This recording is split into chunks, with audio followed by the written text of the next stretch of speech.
Hi friends, இன்னைக்கு நம்ம ஏசு காற்றையும் கடலையும் அமர்த்துற பைபிள் ஸ்டோரியை பார்க்க போகிறோம்.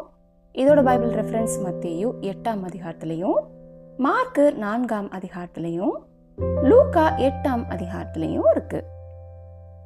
ஏசு ஜனங்களுக்கு உவமைகளை எல்லாம் சொல்லி முடிச்சதுக்கு அப்புறம் அன்னைக்கு சாயந்தரம் ஏசு அவரோட சீஷர்களை பார்த்து அக்கறைக்கு போவோம் வாங்கன்னு சொல்றார். ஏசு ஏறி இருந்த படகு புறப்பட்டதுக்கு அப்புறம் ஏசு படகோட பின்பகுதியில போய் அங்க ஒரு தலையணை மேல அவரோட தலையை வைத்து படுத்து தூங்கி கொண்டிருந்தார்.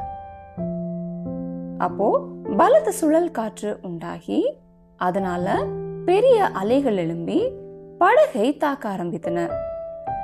இத பார்த்த சீஷர்கள் ரொம்ப பயந்து போய் தூங்கி கொண்டிருந்த இயேசுவை எழுப்பி, போதகரே, உங்களுக்கு எங்களை குறித்து எந்த ஒரு கவலையும் இல்லையா? இந்த அலைகள்ல சிக்கி நாங்க சாக போகிறோம்னு சொல்றாங்க. அதுக்கு இயேசு சீஷர்களை பார்த்து, அற்ப விசுவாசிகளே, ஏன் பயப்படுறீங்கன்னு சொல்லி அவர் எழுந்து காற்றை அதட்டி கடலை பார்த்து, இறையாதே, அமைதலா இருன்னு சொல்றார். இயேசு அப்படி சொன்ன உடனே புயல் நின்றது, கடலும் அமைதியானது.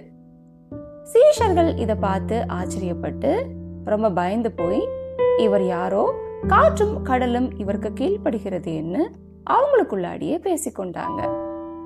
ஓகே ஃப்ரெண்ட்ஸ், மீண்டும் அடுத்த பைபிள் ஸ்டோரியில சந்திக்கலாம். Bye friends.